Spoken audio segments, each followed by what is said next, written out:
Good morning, students. So, let's start our new chapter, that is physical and chemical change. Okay. So, what we're gonna cover in this chapter? It's introduction,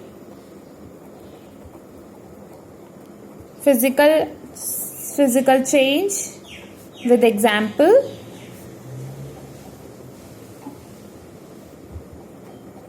chemical change and its example,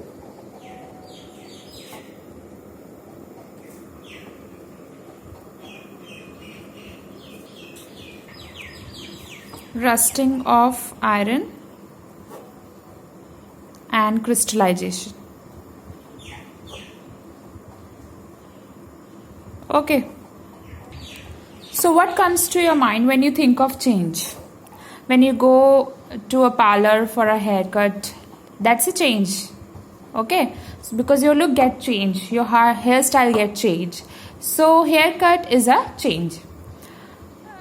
You have a piece of paper and you tear it into two pieces. It is a change. Initially it was just one, which was kind of any shape, and now it is converted into two halves or two pieces of paper. So this is also a change. You have a piece of paper and you just burn it. It is also a change.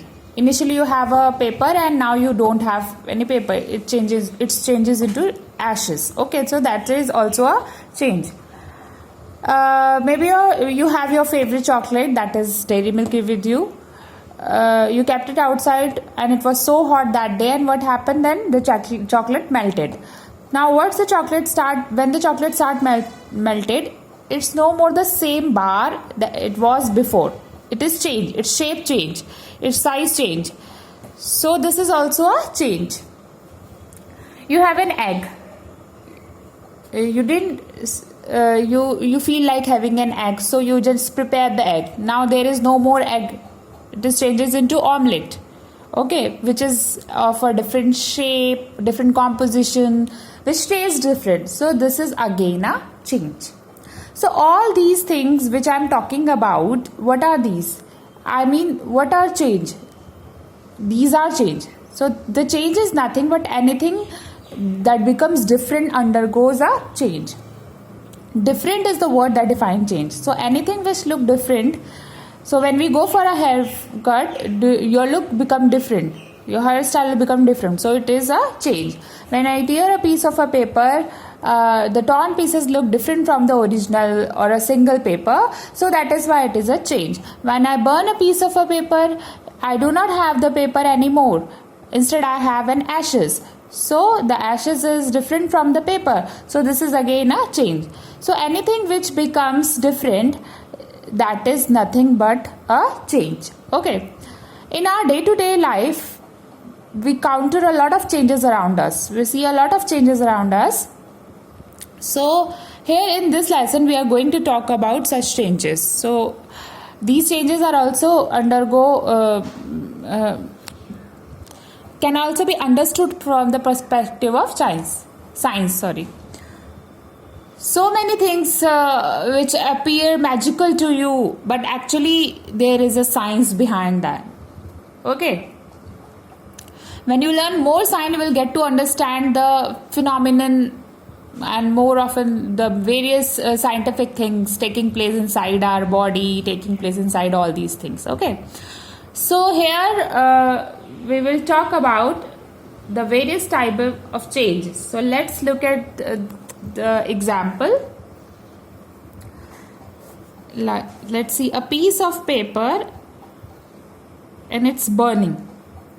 It's a rectangular sheet or a square sheet, white in color, and it's burning. Now when I burn this paper, what happens? What I get a ashes. Okay.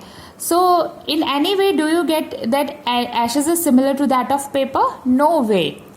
Ashes is a powder, whereas which is a rich black or grayish in color. So its shape, size, color, everything is different from the paper which we have earlier. So just burning the paper, but the burning changes the paper totally.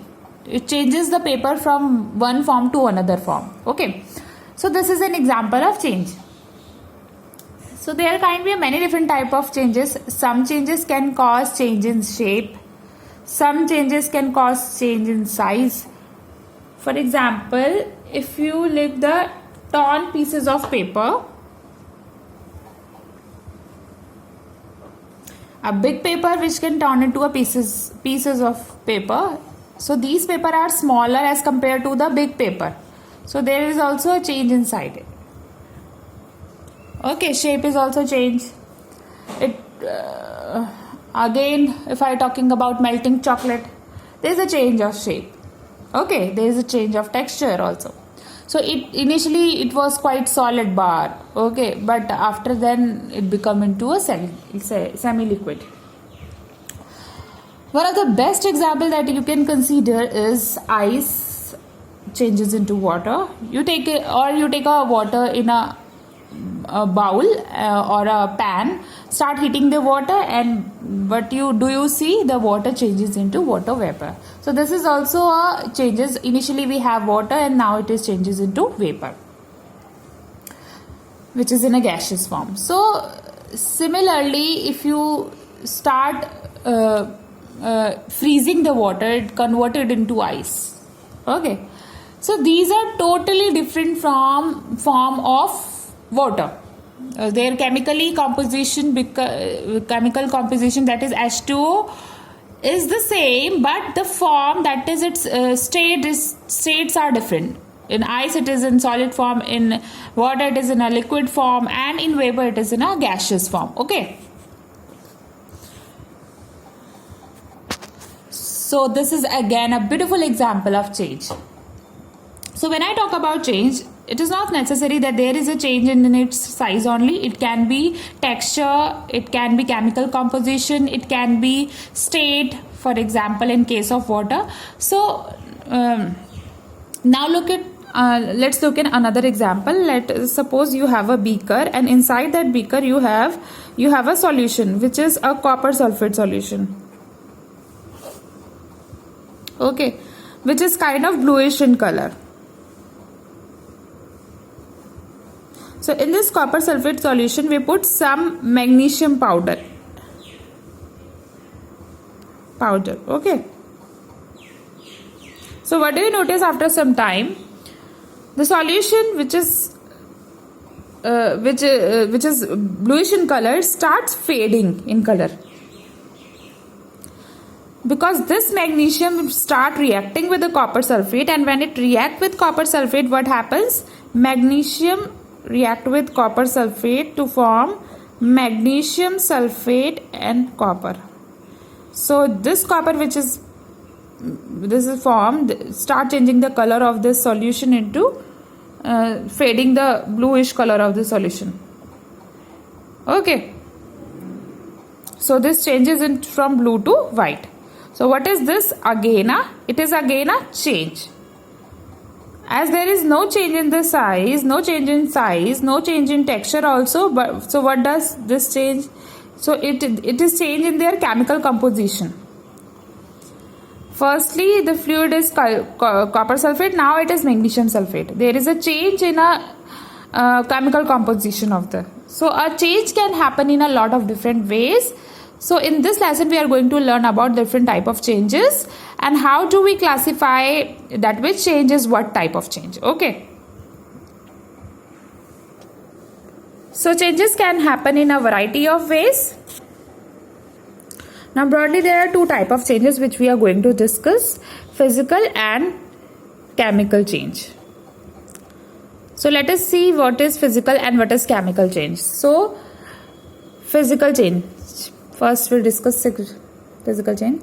So as I said, a change with respect to its physical properties. The differences are noticed with respect to its physical properties. What do you mean by physical properties? Those properties which can be observed, which can be measured, which can be seen from outside, they are called physical properties. So let me give you some example. For example, color, shape, size, appearance, texture, smell, melting point, boiling point, these all are physical properties because you can actually see them. Okay, you can actually measure them from outside. They are not internal properties.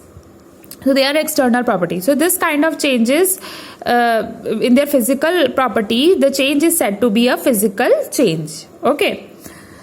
Now mostly these changes are reversible change. Reversible, which can be reversed. The change has taken place that can come back. Okay. So let's take an example of very simple example of reversible change. For your haircut, your hair, it is a physical property which can be seen from outside. It can be measured from outside, seen from outside, how long it is, how short it is. So when you get a haircut, what happens? The shape of your hair changes. So do you think it can be reverted back? Yes, of course. After some time they will grow. Okay, the hair will grow and you again will go for haircut. So basically these kind of changes are called physical changes. Okay. Let us suppose take an example of a water, ice and water vapor. So all of these, if you look at their chemical composition, all of them is nothing but H2O. Okay. But there is a change that is happening. The change is happening due to the differences in their physical properties. Ice is solid, water is liquid, and vapor is in gaseous form. Okay.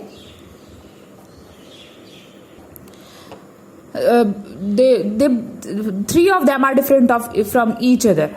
Their appearance is different from each other, but the chemical composition still remain the same. So this is an example of physical change. So we are now going to discuss some more example of physical change. So first example we will take is breaking of a glass. If a glass break, what happens? What type of changes is? The shape is also changed. Now it is like a broken piece of glass with different shape and sizes. So the size changes, shape changes, the texture and the appearance also changes. But do you think that because of this change a new substance is formed? Chemically, what was the glass was? If you see the chemical composition, the chemical change, no change in the chemical composition. If the glass break, no change in the chemical composition, but the size and shape is changes. So this is again a physical change. Now you might ask, once the glass break, I cannot join the same glass. Yes, you can. If you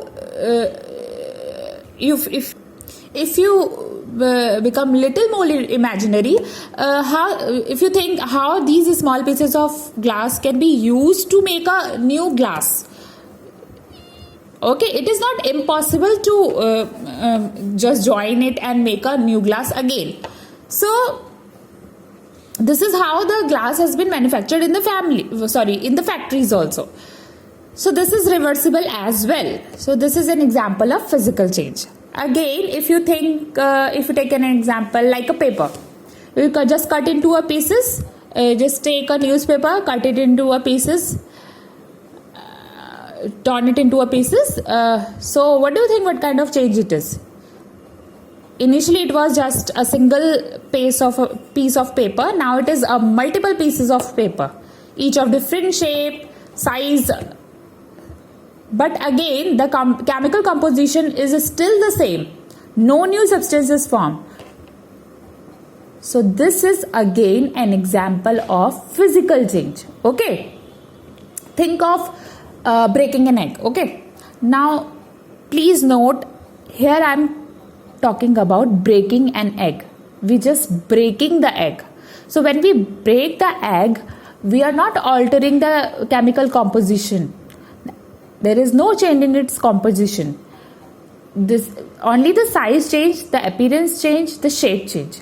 So in fact, you can even think of restoring the same egg with little more imaginary form. You just join all the pieces together and you got a new egg. So this is again a physical change. think of chopping a lot of wood. When you chopping a log of wood, what happens? The size changes, of course, because you actually breaking it. It is actually coming out into small pieces. The shape changes, the composition remain the same. Okay, if the so whether to determine if the change is a physical or a chemical change, one important trick is that if any new substances with new chemical composition is being formed, that means definitely it is a chemical change. As long as no new substance is formed, it is always a physical change. Okay, I hope you all now understand this concept. Think of a mixture of a water and sugar. When you mix sugar with water, what happens? So you get a sugar solution. Sugar is soluble in water. You can easily dissolve in water. So you get a solution. So do you think chemically a new substance is formed? Chemically, the water is H2O and sugar. Let's C6H12O6. It is a sugar. When you mix them, so when they mix to each other to form a new substance, but they are chemically still the same. No new substance is being formed. And if you want, you can separate them as well. But there are so many processes by which you can separate the sugar and salt from each other. If you think of another solution, salt and water, again you get a salt solution. When NaCl is mixed with H2O, they do not react with each other. If you start boiling the water become evaporated and left over with the salt. So you can actually separate the salt and water. So it is again a physical change.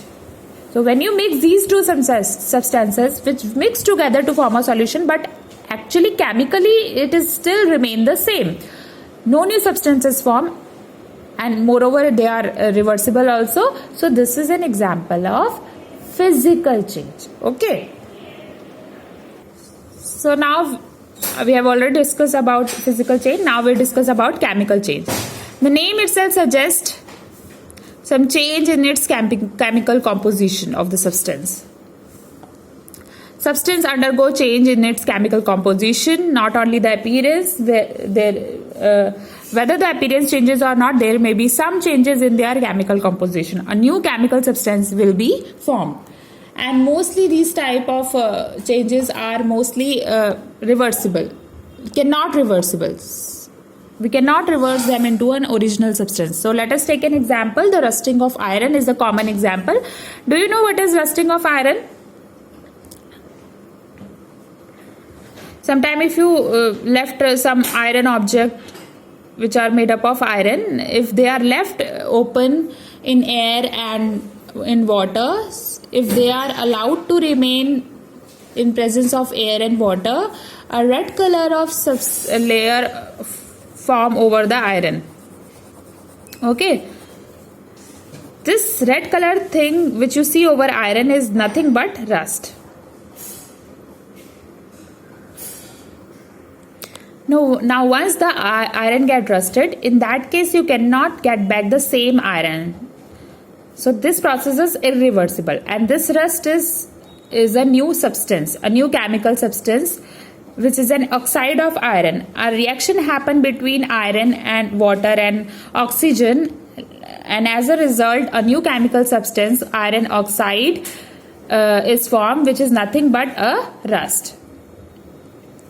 And this new substance will appear in the form of reddish coating on iron. So here it is not only the appearance that is changed, but also the chemical composition is changed. Now we look at an example of cooking an egg. Do you remember that breaking an egg is a physical change, because only the shape and size is being altered. The chemical composition is remain same. But when you cook the same egg, you break the egg first and you put it on a pan and you cook it, you prepare an omelette. in that case what happens, the chemical composition also changes. So it is not only the appearance which is changed, but also the liquid egg white or the yellow part also. So initially the egg is in liquid form, and now after becoming an omelette it changes into a solid. Okay, so that is one thing which is changed. Also during cooking, the protein molecules which is present inside the egg, they also undergo a lot of change, and as a result the chemical composition also changes. Therefore, the type of protein which is present inside the omelette is quite different the type of protein present in the raw egg. So when we cook egg, the chemical composition also altered due to heating. So this is a chemical change. Think of rotten vegetables. When you leave an apple or an orange or a bread outside for a long period of time, what happens? It tend to become spoiled. Okay. So if you look at the slice of potato, if you can try it at home also. Cut the slice of potato and after some time, and leave it for some time. After some time you see the black color layer over the potato. If it become rotten like this if you keep it for a long period of time. So what is happening in these cases? Do you think that it changes into a new one again? No, not at all. Actually, the environment becomes suitable for the potato. Environment becomes suitable for the microorganisms to grow. So when we left these kinds of vegetable for a longer period of time, the environment become perfect for the growth of microorganisms, and they start growing and they start eating the fruit or vegetables. And as a result, the bacteria are feeding on these fruits and vegetables. They actually turn into some another substances delivery. Okay. So some compound of the chemical composition of these substances getting altered, and due to the action of microorganisms. So that is how the rotten vegetable is an example of a chemical change. Rotten anything, rotten fruits or rotten vegetables, rotten bread. Okay, if you open them, if you kept them for some time, then microorganisms grow in it and the chemical composition become changed.